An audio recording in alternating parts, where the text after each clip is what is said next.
ರೀ ರೀ ಸೂಟು ಒಂದು ನಿಮಿಷ ಇರಮ್ಮ, ತಾಳ್ಮೆ ಇಲ್ವಾ ನಿಂಗೆ? ಅಲ್ಲಿ ಇಟ್ಟಿರು, ವಾಶ್ರೂಮ್ ಹೋಗಿ ಬರ್ತೀನಿ.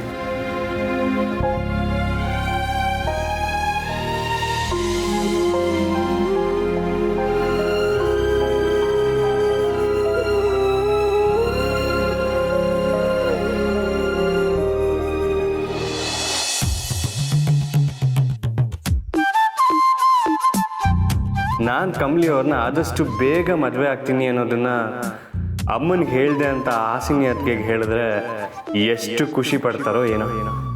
ಎಲ್ರಿಗಿಂತ ಈ ಸಿಹಿ ಸುದ್ದಿ ಕಾಯ್ತಿದ್ದಿದ್ದೆ ಅವರು.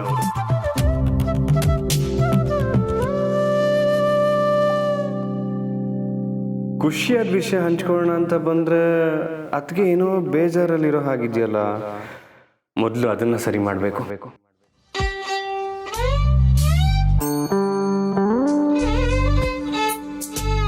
ಅದಕ್ಕೆ ರಿಷಿ ಏನಾರು ಬೇಕಿತ್ತಾ? ಕುತ್ಕೊಳ್ಳಿ ಕುತ್ಕೊಳ್ಳಿ. ಯಾಕೆ ಸಪ್ಪಗಿದ್ದೀರಾ? ಬೇಡ ಬಿಡ ಹೇಳಿ, ಇಲ್ಲ ಅಂದ್ರೆ ನಾನು ಅಣ್ಣನ ಹತ್ರನೇ ಕೇಳ್ತೀನಿ ಬಿಡಿ. ಅಣ್ಣ. ಏ ರಿಷಿ ಸುಮ್ಮನೆ ಇರು. ಮತ್ತೆ ಹೇಳಿ.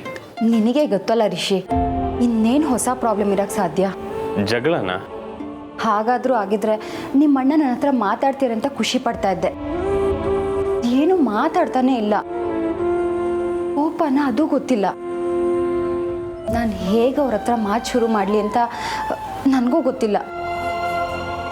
ಈ ಕೋಟ್ ಕೊಡೋಕ್ಕೋದ್ರೆ ಏನೋ ವಿಚಿತ್ರವಾಗಿ ಆಡ್ತಾರೆ. ಅತ್ತಿಗೆ ಇಂಥ ಪರಿಸ್ಥಿತಿಲಿದ್ದಾಗ ನನ್ನ ಮದುವೆ ಬಗ್ಗೆ ಹೇಳೋದು ಸರಿ ಇಲ್ಲ. ಏನು ಮಾಡೋದು, ಅದಕ್ಕೆ ಸುಮ್ಮನೆ ಕೂತೀನಿ. ಅತ್ತಿಗೆ ನನ್ನ ಹತ್ರ ಒಂದು ಐಡಿಯಾ ಇದೆ. ಹೇಳ? ಏನು? ಕೇಳೋದಕ್ಕೆ ಹಳೆಯ ಕಾಲದ ಬ್ಲ್ಯಾಕ್ ಆ್ಯಂಡ್ ವೈಟ್ ಅನ್ನಿಸ್ಬೋದು, ಬಟ್ ಪಕ್ಕಾ ವರ್ಕ್ ಆಗುತ್ತೆ.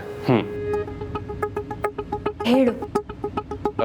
ನಾನೇ ಕೆಳಗಡೆ ಬಂದ್ಬಿಡ್ತೀನಿ. ಅತ್ತಿಗೆ, ಅಣ್ಣ ಆಗ್ಲಿಂದನೂ ಒಂಥರ ತಿಂಡಿ ಪೋತ, ಯಾರ ಹತ್ರನೂ ಹೇಳ್ಕೊತಾರಲ್ಲ ಅಷ್ಟೇ.